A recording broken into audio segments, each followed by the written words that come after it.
ETF index mutual funds నేర్చుకుని stock మార్కెట్లో రాణించాలనుకుంటున్నారా? వెంటనే ఈ నెంబర్కి కాల్ చేయండి.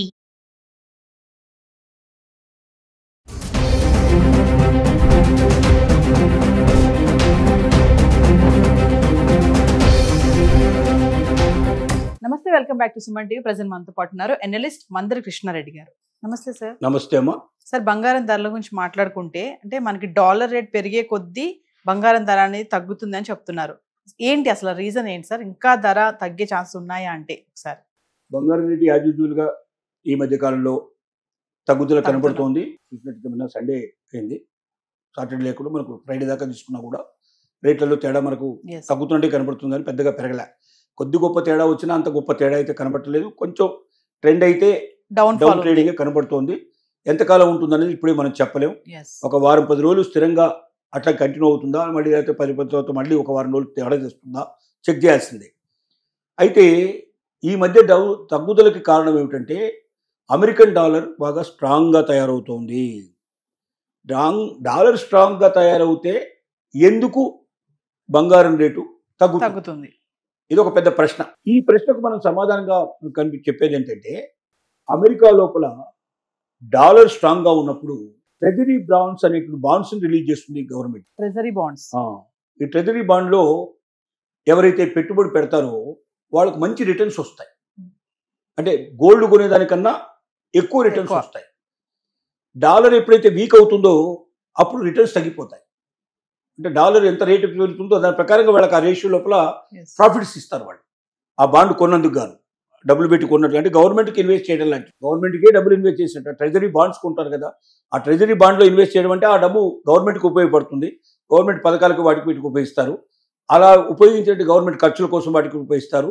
అలా ఉపయోగించిన దానిలో కొంత వడ్డీ పే చేస్తారు. అంటే మామూలుగా బ్యాంకు వడ్డీ రకం కాకుండా ఇక్కడ గోల్డ్ మీద కన్నా ఎక్కువగా ట్రెజరీ బాండ్స్ కొన్న వాళ్ళకి ఎక్కువ వచ్చేటట్టుగా కనబడుతుంది. కాబట్టి బ్యాంకులో పెట్టుకున్న దానికన్నా గోల్డ్ కొనేదానికన్నా ట్రెజరీ బాండ్లో పెట్టుకుంటే ఈ రెండింటికన్నా ఎక్కువ ఆదాయం వచ్చే అవకాశం ఉంటుంది. కాబట్టి ఎప్పుడైతే గోల్డ్ ఇక్కడ ఉన్న డాలర్ రేటు పెరుగుతూ ఉంటుందో, డాలర్ స్ట్రాంగ్గా తయారవుతుంటుందో, డాలర్ ఎంత స్ట్రాంగ్గా తయారవుతుంటే అంత ట్రెజరీ బాండ్స్ పెరుగుతాయి. ఎప్పుడైతే డౌన్ ట్రేడ్ కనబడుతుందో ఇమీడియట్గా డాలర్ పడిపోతుంటుందో వెంటనే ఆ డబ్బులు తీసేస్తారు, గోల్డ్ మీద ఇన్వెస్ట్ చేస్తారు. అంటే ఒక్క రోజు కూడా తేడా రోజు రోజు చూసుకుంటారు. కొన్ని కోట్లు కదా, వేల కోట్లు లక్షల కోట్లు పెట్టేవాళ్ళు ఉన్నారు. వేల కోట్లు పెద్ద పెద్ద కంపెనీస్ థౌజండ్స్ ఆఫ్ క్రోర్స్ పెడతాయి. ఒక 1000 కోట్లు పెట్టారనుకుందాం, ఒక్క 5 పైసలు డిఫరెన్స్ వచ్చింది అనుకుందాం వడ్డీ రేట్లో, 5 పైసలు తేడా, 5 పైసలు తేడాతోటే చాలా పెద్ద అమౌంట్ వస్తుంది, తేడా వస్తుంది. కాబట్టి ప్రతి చిన్నది లెక్కేస్తారు. ఒక్క 0.001% తేడా వచ్చినా ఆ రోజు మార్చేస్తారు. తక్కువ దీంట్లో తీసి దాంట్లో అంతా ఆన్లైన్ సిస్టమే కదా, ఇందులో నుంచి మైనస్ చేస్తారు, దాంట్లో ప్లస్ చేసేస్తారు. కంప్యూటర్ ముందు కూర్చొని అంతే, చేసే పని ఏం లేదు. ల్యాప్టాప్ ముందు కూర్చొని, లేదా ఇప్పుడు ఆండ్రాయిడ్ ఫోన్స్ వస్తాయి, ఫోన్ పెట్టేసుకొని వాడు ఫ్లైట్ ఎక్కినా దిగంగానే ఎయిర్పోర్ట్లో కూర్చొని పని పట్ట లేకపోతే ఈ పని చేస్తారు, తక్కువ చేస్తారు. అంటే అంత సులభం అయిపోయింది పరిస్థితి. మార్చడం అంటే అక్కడ దాకా పోయి ఫామ్స్ అన్ని ఫిలప్ చేసి, ఇదంతా సిస్టమ్ ఉండదు. టక్కున ఆన్లైన్లో చేసేసి ఆన్లైన్లోనే ఫిలప్ చేసి పంపించేస్తారు. ఈ సిస్టమ్ వచ్చింది. డిమ్యాట్ అకౌంట్ అంటారు. డిమ్యాట్ అకౌంట్ ఓపెన్ చేస్తే ఎక్కడైనా అకౌంట్ చేసుకోవడానికి పాసిబిలిటీస్ ఉంటాయి. కాబట్టి అమెరికా లోపల డాలర్ యొక్క పెరుగుదల మీద ఆధారపడి బంగారం సహజంగా నడుస్తుంటుంది.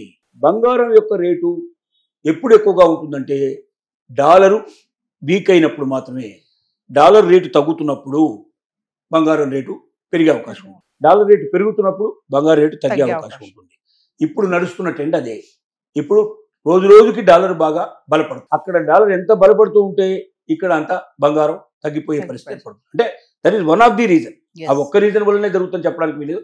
ఆ రీజన్ కూడా కొంత పని చేస్తుంది. దాంతోపాటుగా స్టాక్ మార్కెట్లో కూడా బాగా రేజింగ్లో ఉంటే బంగారం రేటు పడిపోతుంది. స్టాక్ మార్కెట్ డౌన్ అయిపోయి కుప్పకూలిపోయే పరిస్థితి ఏర్పడి ఎప్పుడు ఏదైతే తగ్గిపోయిపోతుందో, ఏ స్టాక్ ఎక్కడ తగ్గిపోతుందో భయంగా ఉన్నప్పుడు భయపడుతూ దాంట్లో డబ్బు పెట్టరు, అది బంగారం మీద పెడతారు. ఇలా ఒకదానికి కూడా అవినాభావ సంబంధాలు ఉన్నాయి. అలాగే యుద్ధాల ప్రభావం కూడా ఆటోమేటిక్గా దీని మీద పడుతుంది. ఎందుకంటే యుద్ధాల వల్ల ముఖ్యంగా ఏంటంటే చాలా డబ్బు అక్కడికి ఇన్వెస్ట్ చేయాల్సిన పరిస్థితులు పడతాయి.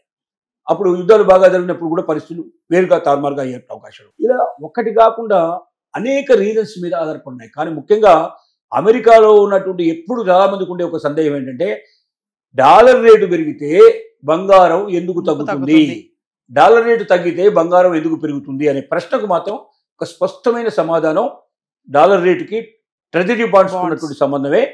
డాలర్ రేటు పెరిగినప్పుడు ట్రెజరీ బాండ్స్ పెరుగుతాయి, ట్రెజరీ బాండ్స్ పెరిగినప్పుడు బంగారం రేటు తగ్గుతుంది. అలాగే డాలర్ రేటు తగ్గినప్పుడు ట్రెజరీ బాండ్స్ తగ్గుతాయి, ట్రెజరీ బాండ్స్ తగ్గినప్పుడు ఆ డబ్బంతా కూడా బంగారంలో పెట్టుబడి పెట్టే అవకాశాలు ఉంటాయి. కాబట్టి ఇది పెరుగుతుంది. ఇది పెరగడానికి తగ్గడానికి ఉన్నటువంటి ప్రత్యేకమైనటువంటి సంబంధాలు. అంటే మరి 1,00,000 వరకు వస్తుంది ధర అని చెప్పేసి అంటున్నారు. అంటే పెరిగే ఛాన్సెస్ ఏమన్నా కనబడుతున్నాయి అనుకోవచ్చు అంటారా? యాజ్ ఆన్ టుడే బంగారం ఎప్పుడు కూడా ఈ రోజు నిన్న రేపటి మూడింటిని దృష్టిలో పెట్టుకొని చెప్పాల్సింది తప్ప ఇంకొక రోజు ముందుకు ఏం జరగబోతుంది చెప్పడం అనేది సాధ్యపడే విషయం కాదు. ఎవరన్నా చెప్పినా జ్యోతిష్యం చెప్పేవాళ్లే వాళ్ళు. జ్యోతిష్యం చెప్పేవాడు జరుగుతుందా లేదా మనం ఏం చెప్పగలుగుతాం? అది ఆస్ట్రాలజీ కరెక్ట్ అవుతుందా లేదా చెప్పలేం. ఇది కూడా అంతే. ఇప్పుడున్న ట్రెండ్ ప్రకారంగా మాత్రం డెఫినెట్గా డౌన్ అయ్యేటట్టే కనబడతా ఉంది. 1,00,000 వరకు వెళ్ళినా ఆశ్చర్యపడాల్సిన అవసరం లేదని చాలామంది నిపుణులు చెప్తున్నారు దీనికి సంబంధించిన విషయం.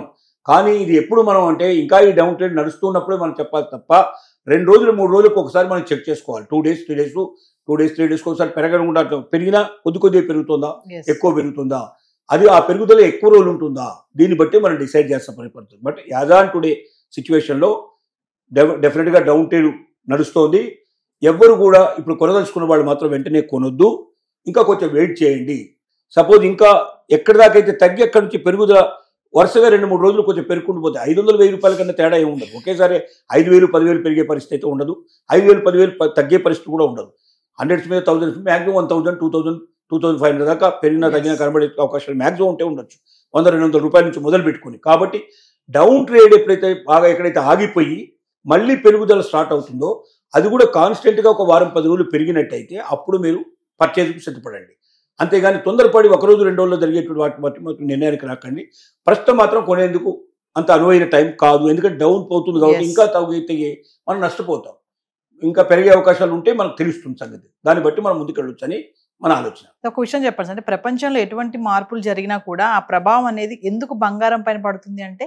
ఇప్పుడు ఎలా ఉంటుంది పరిస్థితి అంటే యుద్ధాలు బాగా జరుగుతున్నాయి అనుకోండి, డబ్బంతా కూడా దానికోసం వెళ్ళిపోతుంది. బంగారం కొనడానికి ఉండదు. బంగారాన్ని కూడా తాకట్టు పెట్టి ఆ డబ్బులు తీసుకెళ్లి యుద్ధానికి కొనేస్తారు. అప్పుడేమవుతుంది, బంగారం రేట్ ఆటోమేటిక్గా పడిపోతుంది. ఎందుకంటే గవర్నమెంట్ దగ్గర ఉండే బంగారాలు తక్కువ ఉండవు, టన్నుల బంగారం ఉంటుంది. ఆ టన్నుల బంగారం ఒకేసారి మార్కెట్లోకి వచ్చి పడితే ఆటోమేటిక్గా రేట్ అంతా కూడా డౌన్ అయిపోయే అవకాశాలు ఉంటాయి. యుద్ధాలు లేకుండా ప్రశాంతంగా ఉంటే డబ్బంతా తీసుకొచ్చి బంగారంలో పెట్టే ప్రయత్నం చేస్తారు కాబట్టి, తర్వాత ప్రభుత్వాలు కొనుక్కొని పెట్టుకునే ప్రయత్నం చేస్తాయి కాబట్టి ఆటోమేటిక్గా బంగారం రేటు పెరిగే అవకాశాలు ఉంటాయి. డాలర్ రేట్ ఎట్లాగో ఇందాక మనం మాట్లాడుకుంది. అలాగే స్టాక్ ఎక్స్చేంజ్ల ప్రభావం చెప్పింది. రియల్ ఎస్టేట్ కూడా ఇంకోటి ఉంది. రియల్ ఎస్టేట్లో కూడా ఒకవేళ బాగా రియల్ ఎస్టేట్ మంచి హై పొజిషన్లో బాగా విపరీతంగా రేజింగ్ పొజిషన్లో ఉంటే గోల్డ్ ఆటోమేటిక్గా డౌన్ అయిపోతుంది. ఎందుకంటే అందరూ దానిలోనే పెట్టుబడి పెడతారు, గోల్డ్ మీద పెట్టరు. అదే ఒకవేళ రియల్ ఎస్టేట్ డౌన్ అయిపోతే ఆటోమేటిక్గా డబ్బులన్నీ తీసుకొచ్చి బంగారంలో పెడతారు, కాబట్టి బంగారం రైజ్ అయిపోతుంది. ఇవి కారణాలు, మెయిన్ కారణాలు. ఇవి కాకుండా చిన్న చితక కారణాలు ఏమైనా ఉంటే ఉండొచ్చు. కానీ అంటే ఒకవేళ గనుల్లోంచి వచ్చే బంగారం తగ్గడం కానీ అట్లాంటి ఒక్కోసారి వెలుగు తీసేటువంటి బంగారం ఈసారి ప్రొడక్షన్ సగమే సగానికి సగం తగ్గిపోయింది అనుకోండి, అలాంటప్పుడు కూడా ఇలాంటి కొన్ని మార్పులు రావడానికి అవకాశాలు ఉంటాయి. Thank you.